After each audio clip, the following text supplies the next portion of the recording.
ये थोड़ा-सा होगा। अलग सवाल पूछता हूँ, 12 साल एक लंबा अरसा होता है। इस दौरान आपकी ज़िंदगी में क्या-क्या छूट गया? ज़िंदगी में सारी चीज़ छूट गया सर, घर, परिवार, रिश्तेदार सारे छूट गए हैं। हम लोग को बहुत हीन भावना से देखते हैं लोग, जो भी देखते हैं हम लोग को बहुत हीन भावना से परिवार, रिश्तेदार वाले उतना बात नहीं करते हैं सर और मैं 2 साल से गाँव में भी नहीं गया हूँ अभी तक। दुःख है सर, क्या बोलूँ?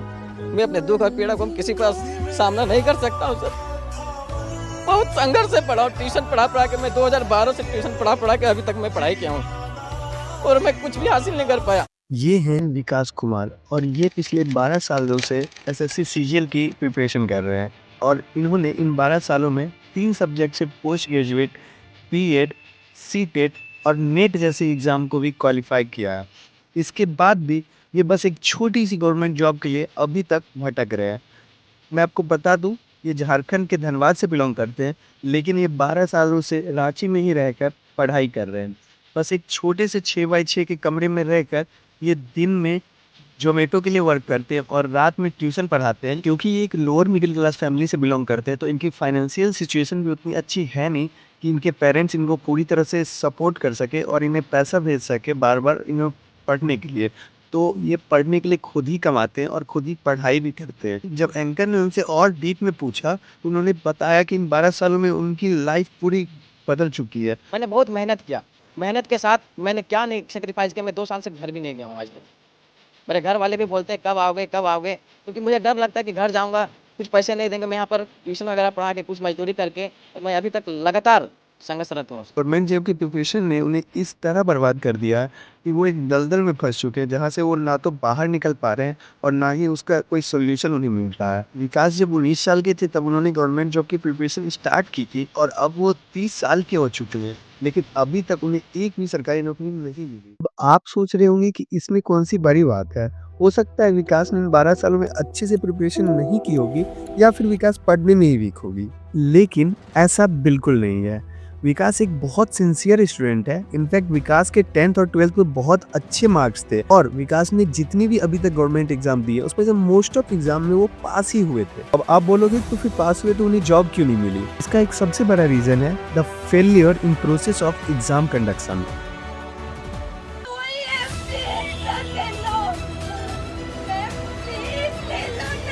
I still think way too many young kids who have so much energy, etc., are wasting their time basically trying to crack the UPSC. यही रियलिटी हमें ग्राउंड पे भी नजर आती है जब ग्रुप डी की पोस्ट के लिए 1 करोड़ से ज्यादा लोग अप्लाई कर देते हैं। सरकारी नौकरी प्राप्त करना मुश्किल है। भारत एकमात्र ऐसा देश है जहां सरकारी नौकरी पाना लाखों करोड़ों युवाओं का सपना होता है। Job security, job stability, fixed pension and समाज में एक अच्छा स्टेटस पाने के लिए सरकारी नौकरी लेना बहुत ही ज्यादा जरूरी हो गया आजकल के समय में। हर साल लाखों युवा एक सपना लिए निकलते हैं, सपना एक सरकारी नौकरी पाने की। माँ बाप की उम्मीदों का बोझ और समाज की नजरों में एक अच्छा स्टेटस बनाने के लिए सरकारी नौकरी बहुत ही ज्यादा जरूरी हो चुका। ऐसा मैं नहीं बोल रहा हूँ, ऐसा आजकल के यूथ बोल रहे हैं। और क्या ये सपना सचमुच सुनेरा है या फिर इसके पीछे एक डार्क सच्चाई है? बिहार में पेपर लीक के मास्टरमाइंड की तलाश तेज हो गई है। नीट और बीपीएससी पेपर लीक के मास्टरमाइंड की तलाश में है पुलिस। जो कि हमारे यूथ से छुपाई जाती है और हमारे यूथ इससे बिना जाने हुए एक सरकारी नौकरी की प्रिपरेशन में लग जाते हैं और अपनी लाइफ की सबसे कीमती समय वो कोचिंग सेंटर्स और लाइब्रेरी जैसे समय दिन रात गुजार के और उसमें अपना समय बर्बाद करके अपनी जिंदगी बर्बाद कर लेते हैं। उनके कंधे पर ना केवल उनके भविष्य का बोझ लेकिन उनके परिवारों की उम्मीदों की बोझ भी टिकी रहती है। लेकिन क्या हो जब उन्हें ये पता चले कि उन्होंने जो भी एग्जाम अभी दिया है वो एग्जाम का पेपर पहले से ही लीक था? क्या हो जब उन्हें पता चले कि जो इतनी साल से मेहनत करके उन्होंने एग्जाम दिया वो एग्जाम कैंसिल हो गया? परीक्षा का दिन एक ऐसा दिन जो इन युवाओं के भविष्य का फैसला करता है। लेकिन क्या ये कंपटीशन सच में निरपेक्ष है?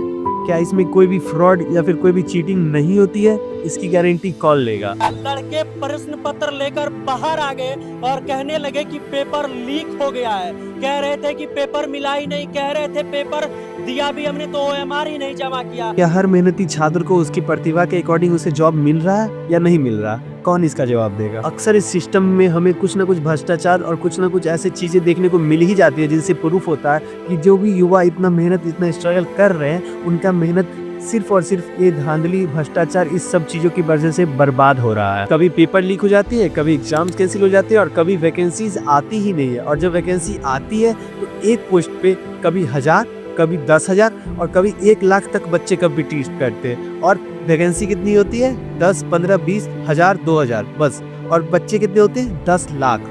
ऐसे ये कौन सा कंपटीशन है? ये कौन सा एग्ज़ाम कंडक्ट करवा रही है? और क्या ज़रूरत है ऐसी एग्ज़ाम कंडक्ट करवाने की जिसमें इतनी कम वैकेंसीज आती है? अगर वैकेंसी ही नहीं है तो क्यों बच्चे अपनी 10 साल 20 साल वेस्ट करें एक ऐसे एग्ज़ाम में जो एग्ज़ाम की पेपर ही लीक्ड होती है, जो एग्ज़ाम में पहले से ही सेटिंग की हुई रहती है कि किसे नौकरी मिलेगी और किसे नौकरी नहीं मिलेगी, किसका समय बर्बाद होगा और किसका समय बिना कुछ मेहनत किए हुए ही निकल जाएगा। सोचिए एक बार उस छात्र के बारे में जिसने अपनी पूरी ज़िंदगी त्याग दी, पूरा अपना लाइफ बर्बाद कर लिया, अपना पूरा एक चीज़ पूरा 100% दिया और उसने अपनी हर कुर्बानी देने के बाद सिर्फ उसे ये पता चलता है कि ये पूरा प्रक्रिया ही भ्रष्ट है। उसका सपना चूर-चूर हो जाता है, जो सपना वो बचपन से देखता आ रहा था कि उसे एक सरकारी नौकरी मिलेगी, वो अपने पेरेंट्स को अच्छी लाइफस्टाइल दे पाएगा।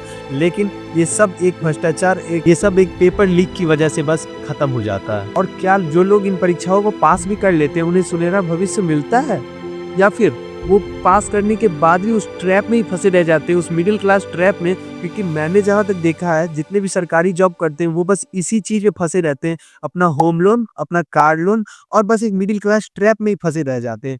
और ना तो वो एक अच्छा बिजनेस करके ना ही अपना अच्छा ड्रीम फॉलो कर पाते हैं और इस सरकारी नौकरी में फंसे रहने के बाद अपनी लाइफ को वो पूरी तरह जी भी नहीं पाते। उसके उनके ऊपर हमेशा ये टेंशन बना रहता है कि मेरी जॉब ना चली जाए, जबकि वो सरकारी जॉब में होते हैं फिर भी।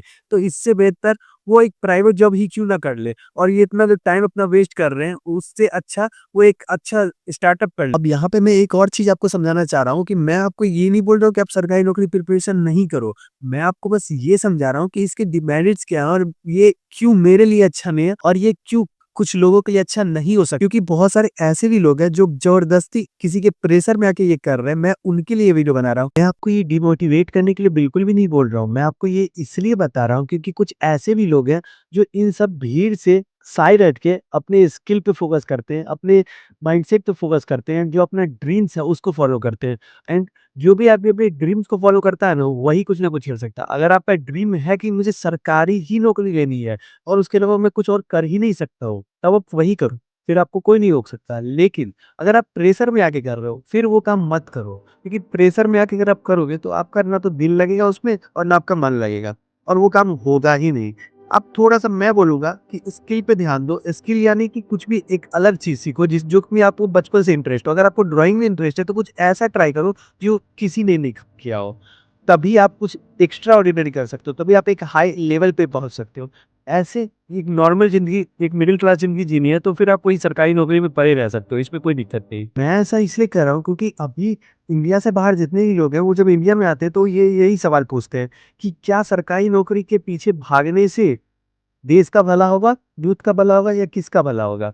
मेरे हिसाब से किसी का नहीं होगा। क्योंकि अगर सरकारी नौकरी आप कर रहे हो तो उसमें सरकार को आपको पे करना पड़ेगा बहुत सारा पैसा, आपको पेंशन देना पड़ेगा। इससे ना तो सरकार का फ़ायदा होता है अच्छे से और ना ही आपका ठीक से फ़ायदा होगा। आपको जॉब स्टेबिलिटी तो लगता है कि मिल जाएगा, लेकिन उसके अंदर जाने के बाद आपको पता चलेगा कि इसमें कितनी ज़्यादा दिक्कतें होती है एंड कितना ज़्यादा ट्रैप है। सरकारी नौकरी के लगने के बाद भी लोग इतने परेशान रहते हैं, इतने तो कहीं न कहीं खुशी तो वहाँ भी नहीं है। अगर आपको ये लग रहा है कि ये चीज़ मिल जाएगा, सरकारी नौकरी मिल जाएगी तो आप 100% खुश रहोगे, तो ऐसा नहीं है। तो ये वो वक़्त है जहाँ हमें स्वीकार करना पड़ेगा कि सरकारी नौकरी में कहीं न कहीं कमियाँ हैं। सरकारी नौकरी की एग्ज़ाम कंडक्ट करवाने में कहीं न कहीं कोई दिक्कत और कमियाँ बिल्कुल ही है।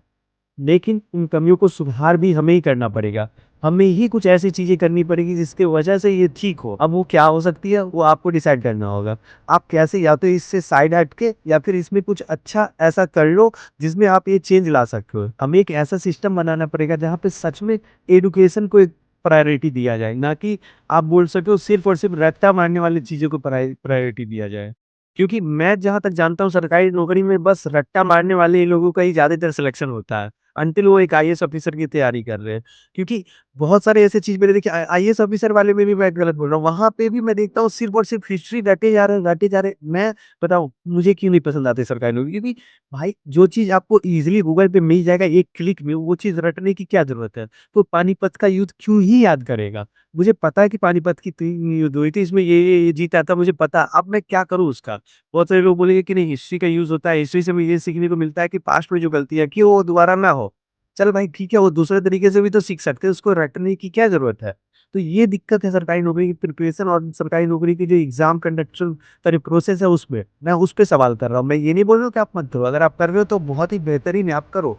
लेकिन मेरा ये सवाल है, मेरा ये रिक्वेस्ट है, जितने भी यहाँ पे आप बोल सकते हो कि जो इन्वॉल्वमेंट है जिनका ये सब में, तो वो मैं पूछना चाहता हूँ क्यों ऐसा हो रहा है? इसे क्यों नहीं सुधार किया जाता? क्यों नहीं ऐसा एजुकेशन सिस्टम बनाया जाता है जहाँ पे एक स्किल को वैल्यू दिया जाए? स्किल यानी कि जो बच्चा बचपन से ही क्रिकेट खेलना चाह रहा है, उसे क्रिकेट ही क्यों नहीं खेलने दिया जाता? क्यों उसे 10th तक एक कंपल्सरी पढ़ाई कराई जाती है? अगर उसे इंग्लिश सीखना है तो इंग्लिश सिखाओ, अगर उसे पूरा मतलब चाहिए जो चीज़ चाहिए उसमें क्यों नहीं फोकस कर रहा था? जितना जितना नीड हो उतना पढ़ाओ, बस बात खत्म। उसके अलावा क्यों ही उसपे फोर्स डाला जाता है कि तुम्हें ये डिग्री लेनी ही पड़ेगी?